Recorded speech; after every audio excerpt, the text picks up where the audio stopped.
Greetings, everyone, and welcome. July the 22nd, 2025, 3 a.m. in Kyiv, 8 p.m. Eastern Standard Time. I have breaking news for you.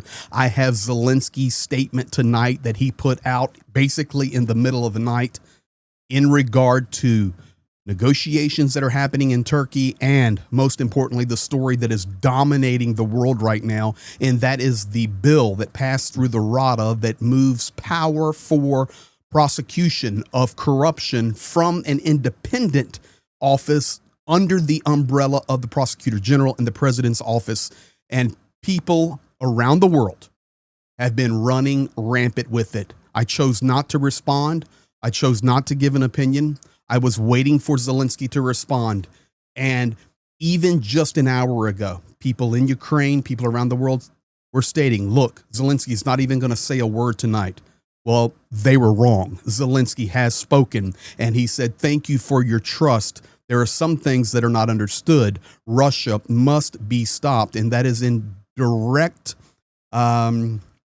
response to all the rhetoric that is running around. So I have translated, voiced over Zelenskyy's response, and I want you to hear the entire thing tonight. And you can see the exhaustion that is on him. He even speaks about how long of an emotional day it has been. And to be quite honest, this is probably, emotionally speaking, the most difficult day on Ukraine since the war began. So as the day unfolded, even the Kyiv Independent writing things like Zelenskyy is one signature away from betraying Ukraine's democracy. And I just want to go through these things. And over the next day or so, I've got some calls out to some Ukrainian friends. We're going to do deep dive analysis.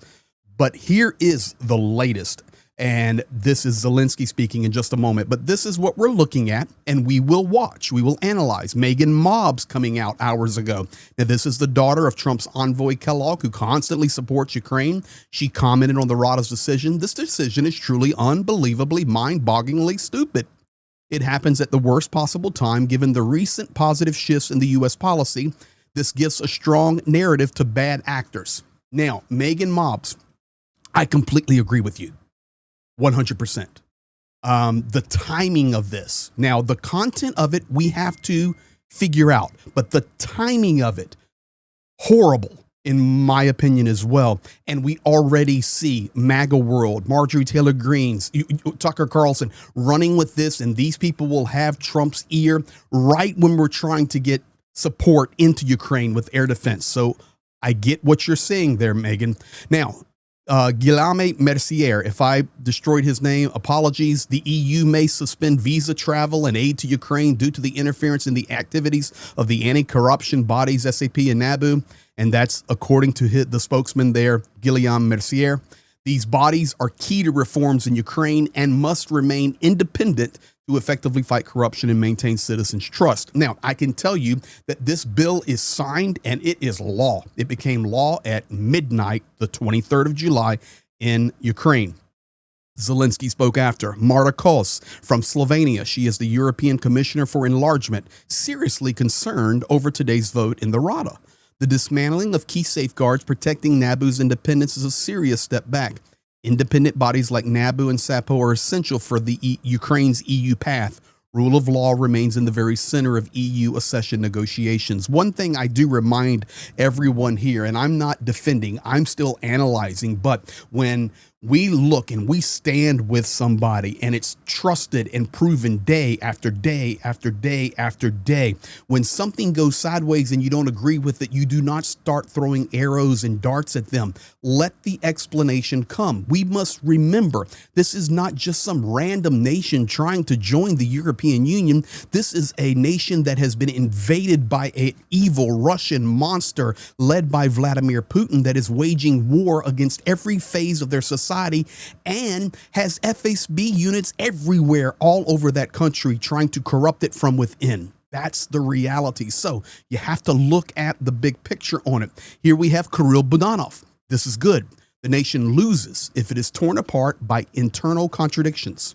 Internal conflicts must be resolved through open dialogue. And Budanov, good statement here. We have one common trouble, one enemy. Therefore, internal contradictions should be received and resolved through this dialogue with one common goal: to defend our country. I am confident that Ukraine will be saved by strong military and our institutions, and that is the head of the GUR, Kirill Budanov. Now, this is what Kellogg's daughter was talking about just minutes ago. Here goes Representative Marjorie Taylor Greene. So she's screaming about the Epstein files. And yes, I have Zelensky's video coming, screaming about the Epstein files. But at the same time, she says huge protests erupt in Kyiv against Ukrainian President Zelensky as he is a dictator and refuses to make a peace deal and end the war.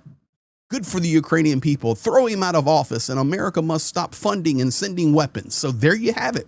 This is the problem. This is what it will incite, that MAGA madness against Ukraine. Wall Street Journal coming out. Protests break out as Ukraine defangs anti-corruption agency. But ladies and gentlemen, that's the story in a nutshell. At about the 4-minute mark, Zelensky moves to the hot topic of the day, which is the Rada Bill that passed and he has signed, with so many questions that are hanging in the air. And I know that's what you're here tonight for. And let's jump straight to it. One more thing. I spoke with NABU Director Simon Kruvonos, SAPO Prosecutor Alexander Klemenko, Prosecutor General Ruslan Kravchenko, and the head of the security service of Ukraine, Vasyl Malyuk. We discussed various challenges, all of them. The anti-corruption infrastructure will work only without Russian influence. It must be cleared of that. And there should be more justice. Of course, NABU and SAPO will work. And it is important that the prosecutor general is determined to ensure that in Ukraine, the inevitability of punishment for those who go against the law is actually carried out. This is what Ukraine really needs. The cases that have been lying dormant, they must be investigated, because for years, officials who have fled Ukraine have been casually living abroad for some reason, in very, very nice countries and without legal consequences, and this is not normal. There is no rational explanation for why criminal proceedings worth billions have been just hanging for years, and there is no explanation why the Russians can still get the information that they need. Important is without Russians. Important is to have an inevitability of punishment, and that society really sees it. And one more point, so that there are no fakes or information manipulations. Unfortunately, we lost our combat aircraft today. A French airplane, a very effective one of our Mirage jets. The pilot managed to save himself, and this was not a Russian shoot-down. We will make our army stronger. Glory to Ukraine. All right, guys, so there you have it. That is the response of Zelensky tonight that I know you've been waiting for. Please share this video. Thank you for subscribing and liking and commenting, because we just want to find the truth. The reality is these organizations that are hunting corruption will continue to function. They're not erased. They're moving where their responsibility is. Now, we can discuss that and analyze that further later, but this is within an hour of Zelensky explaining what is happening. He also goes into really serious issues, guys, that you must understand from a Ukrainian perspective. These people that have fled and are living like kings. I mean, you can think about Alexei Arestovich. Okay, they just have abandoned Ukraine and then just smash Ukraine, and it's not proper. There's no no repercussions whatsoever. And he says this has to stop. And then most importantly, the Russian FSB infiltration inside Ukraine is devastatingly strong. And I remind myself that we have to analyze this in correlation with war. This is not a nation that is not at war making these changes. This is a nation that is at war with an overwhelming enemy that slings missiles and shaheeds daily. The front lines are a grinder where Russia is taking some territory. The front lines are very difficult, especially in Pokrovsk in the southern. And Zelenskyy making the decisions that he thinks he needs to make. I don't know if they're right or wrong yet. Time will tell. We will figure it out. But this is where we're at tonight. Thank you for standing with Ukraine.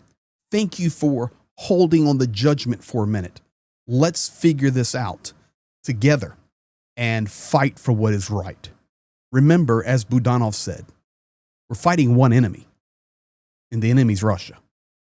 Thank you, guys. I hope this helps you understand. Be blessed, and we'll be at you tomorrow.